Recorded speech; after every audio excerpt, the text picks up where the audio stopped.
Hey guys, Nick here. I wanted to make this video real quick to talk to you about Barack Obama.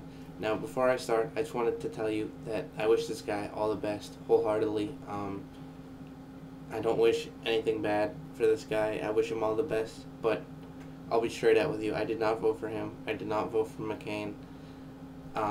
At first I voted for Ron Paul, then it went to Chuck Baldwin. I'm straight out with that. I know some people don't like to say who they voted for, or they're straight Republican or straight Democrat, but I'm none of that. I'm not Republican, I'm not Democrat.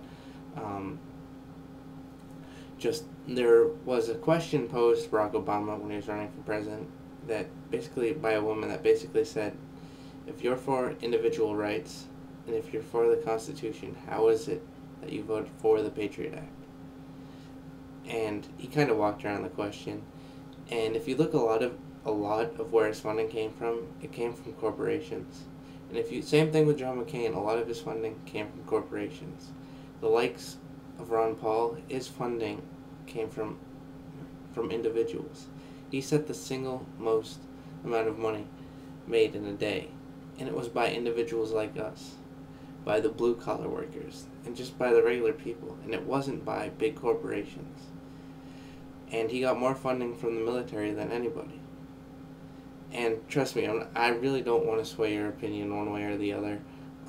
If I do so, I don't mean to do that. The way I'm trying to present this is in a way that presents you with all the information out there from all sides of the spectrum, because I know there's a tendency of the news to present information in a biased way just because it's controlled by corporations. And corporations don't want you to know about the individuals that challenge the majority, because it begins to help people think for themselves. And I wholeheartedly, truly believe us as Americans and people all around the world are starting to think for themselves and to start to understand how a small percentage has controlled the minority, how a small percentage has controlled the majority for a long time by not allowing free flow of information to come out. Now, I do wish Obama the best, really. I sincerely do. I'm partial to Ron Paul. I wholeheartedly admit that.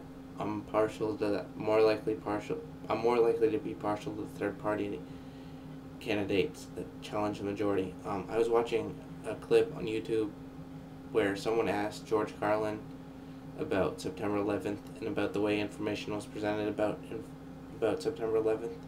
And George Carlin said something that is beginning to shape how I look at things. And he said something to the extent of, I always challenge the mass opinion, something to that extent. And what he was pointing at is, you can't blindly, from what I took from what he said, you can't blindly just follow what you're told. And you can't just be like a sheep and blindly believe everything that you're told and read. That's it, guys. I hope one of these videos are just opening your mind a little bit. That's it. And I'll be making more, I promise. Take care, guys.